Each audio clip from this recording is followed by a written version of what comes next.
नमस्कार बच्चों, प्रवाह हिंदी कक्षा में आपका स्वागत है। अब हम कक्षा 10वीं की व्याकरण पुस्तक से पदबंध पाठ को पढ़ेंगे। पहले पदबंध की परिभाषा को जानते हैं। पदों का वह समूह जो वाक्य में एक ही प्रकार करता है उसे पदबंध कहते हैं। मैदान में खेलने वाला बच्चा जल्दी घर चला गया। यहाँ पर रेखांकित भाग संज्ञा का प्रकार कर रहा है, इसलिए ये संज्ञा पदबंध का उदाहरण है। पदबंध के प्रकारों को देखें तो इसके 5 भेद होते हैं: संज्ञा पदबंध, विशेषण पदबंध, सर्वनाम पदबंध, क्रिया पदबंध और क्रिया विशेषण पदबंध।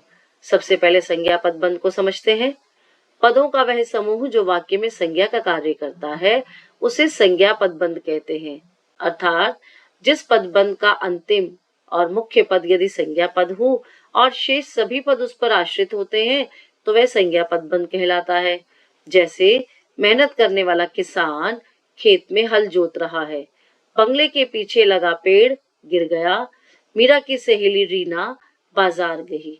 यहाँ पर किसान, पेड़, रीना संज्ञा है और शेष सभी पूरा भाग जो है वो संज्ञा का प्रकार कर रहा है, इसलिए रेखांकित भाग संज्ञा पदबंध कहलाएगा। सर्वनाम पदबंध, पदों का वह समूह जो वाक्य में सर्वनाम का कार्य करता है उसे सर्वनाम पदबंध कहते हैं। अर्थात जिस पदबंध का अंतिम और मुख्य पद यदि सर्वनाम पद हो और शेष सभी पद उस पर आश्रित होते हैं तो वे सर्वनाम पदबंध कहलाता है। जैसे मेहनत करने वाले किसानों में से कुछ आज खेत में काम करने नहीं गए। झंडा फहराने वाले लोगों में से कोई पुलिस द्वारा गिरफ्तार कर लिया गया है। यहाँ पर कुछ और कोई सर्वनाम है और शेष पूरा भाग इस सर्वनाम को ही सूचित करता है, उसी का प्रकार कर रहा है, इसलिए ये सर्वनाम पदबंध के उदाहरण है। विशेषण पदबंध को देखें तो पदों का वह समूह जो वाक्य में विशेषण का कार्य करता है उसे विशेषण पदबंध कहते हैं। जिस पदबंध का अंतिम और मुख्य पद यदि विशेषण पद हो और शेष सभी पद उस पर आश्रित होते हैं तो वह विशेषण पदबंध कहलाता है।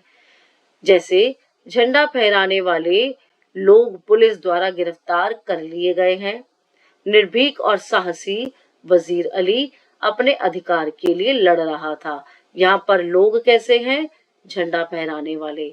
वजीर अली की विशेषता निर्भीक और साहसी, तो ये विशेषता बता रहे हैं रेखांकित भाग, इसलिए ये विशेषण पदबंध है। यहाँ पर एक चीज और मैं बताना चाहती हूँ कि अगर हम लोगों को भी इसमें शामिल कर लेते हैं पहले उदाहरण में तो ये संज्ञा पदबंध में कन्वर्ट हो जाएगा, और ऐसे ही वजीर अली इस रेखांकित भाग में आ जाए तो ये भी संज्ञा पदबंध बन जाएगा।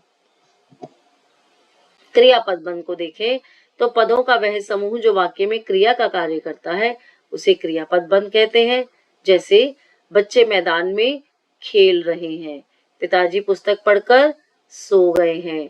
वामीरो धरती के किनारे चीखती हुई दौड़ रही थी। हम अक्सर भविष्य के सपने देखते रहते हैं। वाक्य के अंत में, जैसा कि वाक्य संरचना की जाती है हिंदी में, क्रिया हमेशा अंत में आती है और अंत में आई गई क्रिया मुख्य क्रिया कहलाती है। तो मुख्य क्रिया का जो भी भाग है सहायक क्रिया के साथ वो सभी क्रिया पदबंध में आएगा। क्रिया विशेषण पदबंध को देखें तो पदों का वह समूह जो क्रिया की विशेषता बताने का कार्य करता है उसे क्रिया विशेषण पदबंध कहते हैं। कब, कहाँ, कैसे और कितने प्रश्न लगाकर हम क्रिया से ये जान सकते हैं कि क्रिया विशेषण कौन सा है। बच्चे मैदान में सुबह से खेल रहे हैं। कब से खेल रहे हैं? सुबह से। पिताजी पढ़ते पढ़ते सो गए। कैसे सो गए हैं? पढ़ते पढ़ते। वामीरो धरती के किनारे चीखती हुई दौड़ रही थी। कैसे दौड़ रही थी? चीखती हुई। यह शपथ ली गई थी कि 4:24 पर झंडा फहराया जाएगा। कब फहराया जाएगा झंडा? 4:24। तो कब, कहाँ, कैसे, कितने प्रश्न लगाकर जब हम क्रिया के साथ ये प्रश्न करते हैं तो जो उत्तर मिलता है वो क्रिया विशेषण पदबंध कहलाता है। तो धन्यवाद बच्चों, मैं उम्मीद करती हूँ कि आपको पदबंध पाठ समझ आया होगा। इस पाठ से संबंधित कुछ भी प्रश्न हो तो वो आप कमेंट बॉक्स में डाल सकते हैं। मीनाक्षी शर्मा की ओर से तब तक के लिए नमस्कार, धन्यवाद।